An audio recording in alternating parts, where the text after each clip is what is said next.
भक्त और सेवादार भी दो प्रकार के होते हैं। बुरा ना मानना बच्चों, क्योंकि आपको कहा है अपना अनुभव बताएंगे और सच्ची बात बोलेंगे। चापलूसी हमें पसंद कभी नहीं थी, ना आज है ना कल रहेगी।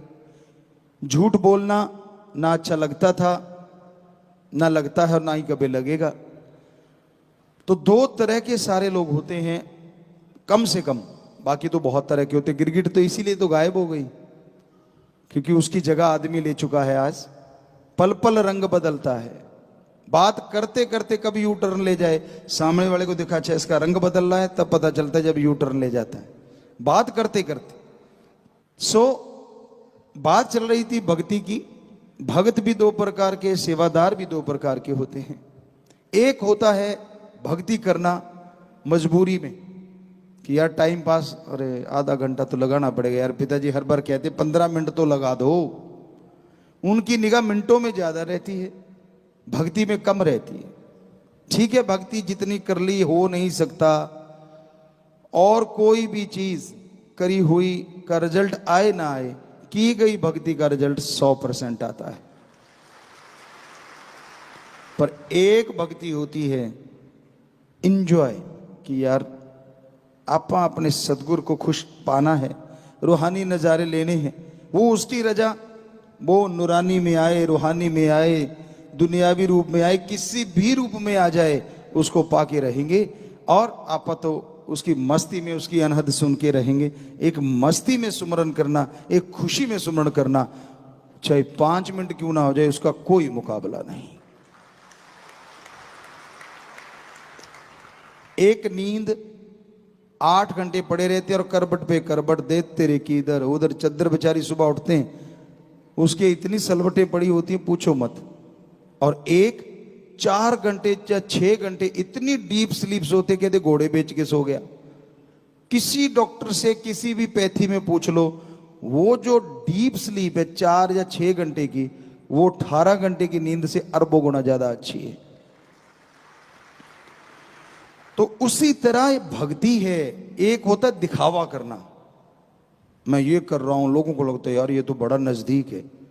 आपको पीछे भी एक बार ये टॉपिक चला था, बड़े पांव से छूने लग जाते हो आप, यार ये तो पिताजी के ऐसे नजदीक होगा ये फलाना।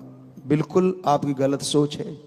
नजदीक है तो दिल में सत्कार होना चाहिए, झुकना है तो अल्लाह वाहिगुरु राम यार होना चाहिए। हम ये नहीं कहते कि तने रहो, वैसे तो हर का किसी का सत्कार करो, हाथ जोड़ के नारा लगाओ।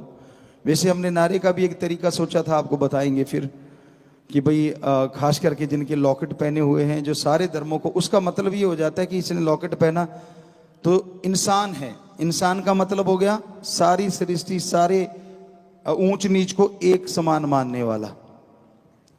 तो इसलिए वो इंसान दर्जा दिएगा। और पशु तो आप पहले भी नहीं थे, आदमी तो पहले भी थे, लेकिन आदमी आदम से पैदा हुआ, मनुष्य मनु से पैदा हुआ।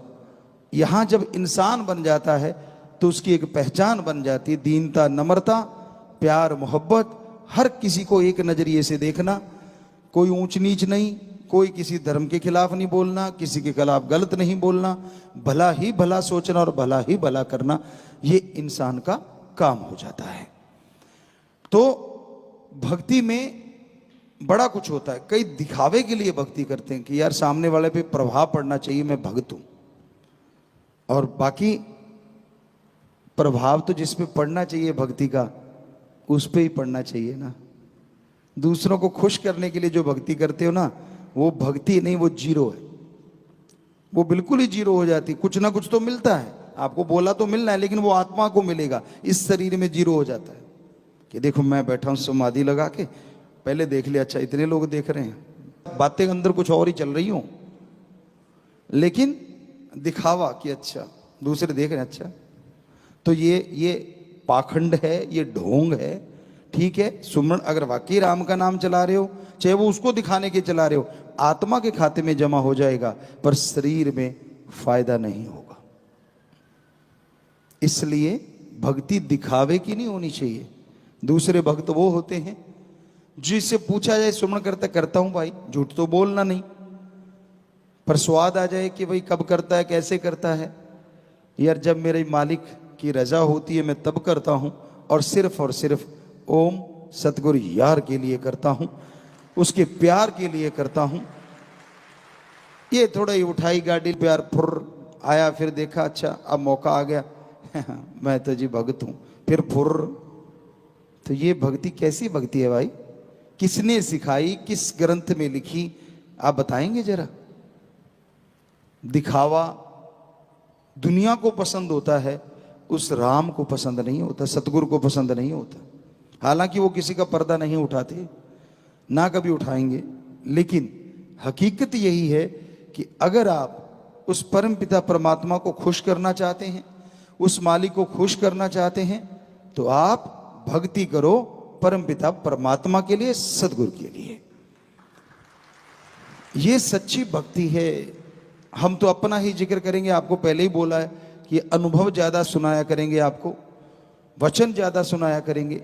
वचन है मस्ताना जी से लेके अब तक और आगे भी अनुभव है, ये वचन है हमारे, चाहे वो साईं जी के हों, वो क्योंकि MS जी उन्होंने खुद बनाया है, तो अनुभव हमारा काफी लंबा हो गया, 48 से लेके अब आप देख लीजिए कितने साल हो गए। तो वो सारा अनुभव कि ये जो बरसात का जब मौसम आता था, बचपन की बात आपको सुनाना चाहेंगे, तो हम राजस्थान में सरसों या जो भी खेती होती इस टाइम में, कपास नरमा बड़ा चल रहा होता, हरे हरे पत्ते होते हैं, कहीं ज़्यादा आगेता हो तो कहीं कहीं कोई फूल सा निकल रहा होता है, तो उसमें चले जाते। हालांकि हर बंदे का काम नहीं होता, तो कसौला उठाया, घास निकाल रहे हैं और साथ में यार से लगी हुई है तार। क्या मज़ा आता था, ठंडी ठंडी हवा। हालांकि बीच में जब गर्मी आती थी कीड़े से भी चलते हैं, वो किसान जानते हैं, जिसने AC से बाहर नहीं निकला उसको क्या पता वो क्या होता है।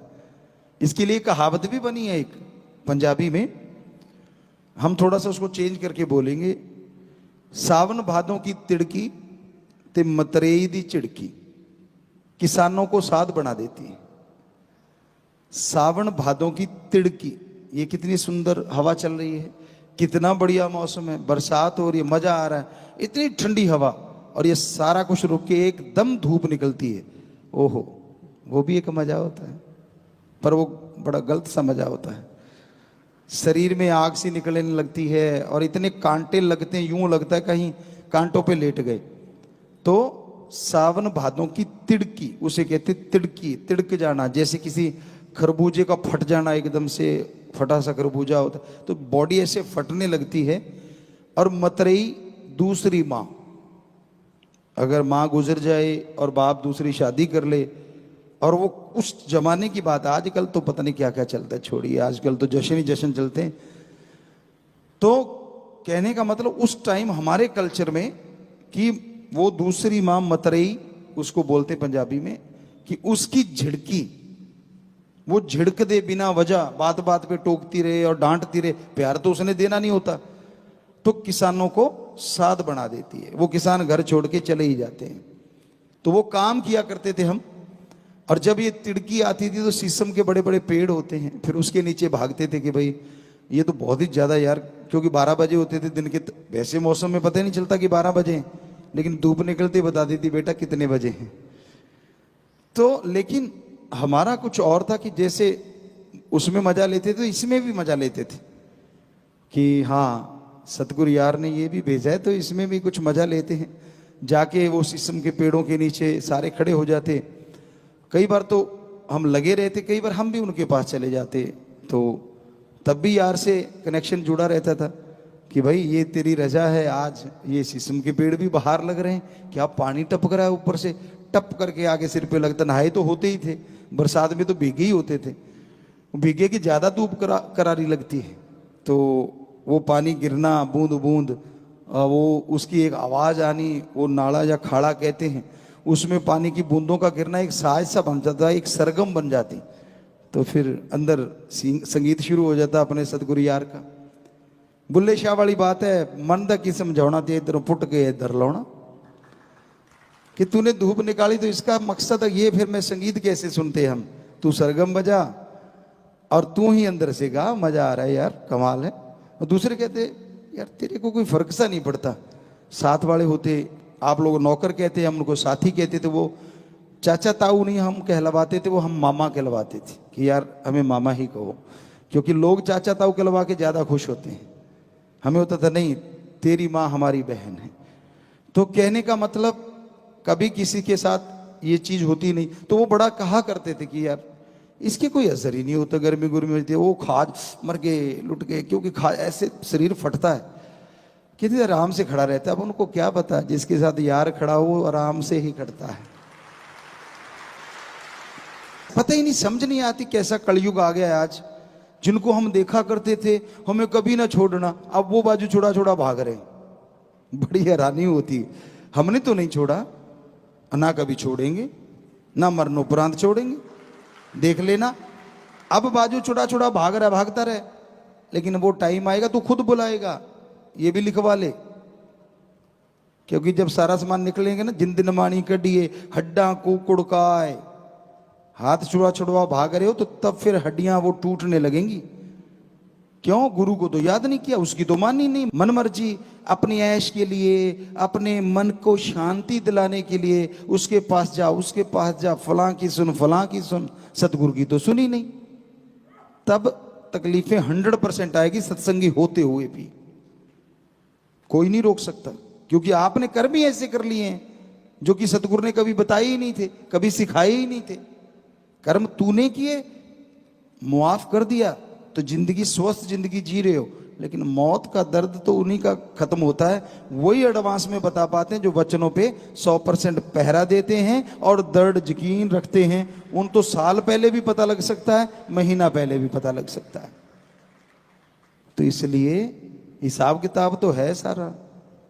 अब आपको खोल के बता रहे हैं ताकि आप सही रहें, क्योंकि रब नाल ठगियां क्यों मारे बंदे। किसी ने गाना लिखा है, हमने पहले भी कई बार सत्संगों में आपको ये गाने की लाइन बोली है कि उसने पता नहीं किस अंदाज में लिखा होगा, लेकिन आजकल तो शरेआम ठगी है। सेवा है तो उसका भी नगद नारायण चाहिए। चलो कोई बात नहीं, हम तो जो सेवा करते थे ये होता था कि तन लगा दें यार, धन लगा दें यार, मन तो वो तो बचपन से सतगुरु का था, लगा ही हुआ था। कोशिश करते थे कि अपनी कमाई का जितना भी हिस्सा दीन दुखियों की मदद में लगा पाएं, जितने भी लोगों को ज़्यादा से ज़्यादा सतगुरु शास्त्र नाम जी दाता रहबर से जोड़ पाएं। 9-9 साल में ट्रैक्टर ट्रालियां भर भर के गुरु मंत्र दिलाया करते थे। फिर बड़े हुए तो विप्रा जी ने जैसा ख्याल दिया, ट्रकों के ट्रक, गाड़ी बसों की बसें वहाँ से करवा करवा के नशा छुड़वाया करते थे, जिस एरिया में भी ऐसा लगता था। तो ये उनका रहमो करम, उनकी दया मेहर आज भी है और हमेशा रहनी है। तो हम तो समझा रहे हैं, हो सकता है आपको कड़वा भी लग रहा हो। आज कड़वा लग रहा है, आज मान के अगर आप मान गए, हो सकता है वो जो आपका हड्डों को कुड़काए है, हड्डों को तोड़ने वाली बात सतगुरु बदल दे और आप भी 5-7 दिन पहले बताने लग जाएं कि मैंने जाना है। सतगुरु आके आपको संदेश दे दे, पर हमें लगता नहीं। एक ढीठ होता है, कहते ना एक दूध सारा दिन कड़ता है, उसे कहते पड़ के कड़ गया। एक जब सतगुरु के आसपास रहता है ना, उसको लगने लग जाता है मैं तो जी नॉलेजेबल हो गया, मेरे को तो अब संतों का सारा ही पता चल गया, मुझे पता है अब क्या कहेंगे, किसको कह रहे हैं, फलां को, दिनकड़ को। ये पहले भी चला करती थी चर्चाएं कि अच्छा उसको कहा जा रहा है, अच्छा ये फलां। नहीं भाई, हम किसी को पर्सनल नहीं कहते, सर्वत का, सबके भले के लिए कहते हैं कि सबका भला हो।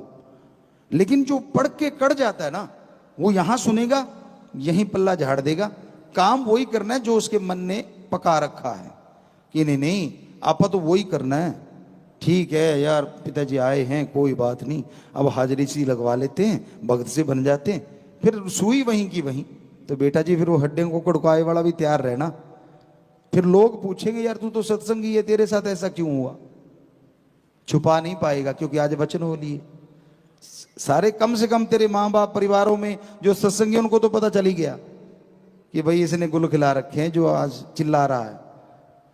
तो इसलिए वो समय आए, उससे पहले पहले सुधर लो, बढ़िया है। बाकी मर्जी आपकी, जिंदगी आपकी, शरीर आपका, वो आप जानो, आपका काम जाने। तो चलो वहीं पे आते हैं, बीच में टॉपिक जैसा आ जाता है बेपरवाह जी ख्याल दे देते हैं, क्योंकि इधर से वाइब्रेशन आती, आपके जैसे कर्म किए होते हैं, फिर वो हमें बोलना पड़ता है। तो अब था कि सेवादार, सेवादार भी 2 प्रकार के होते हैं।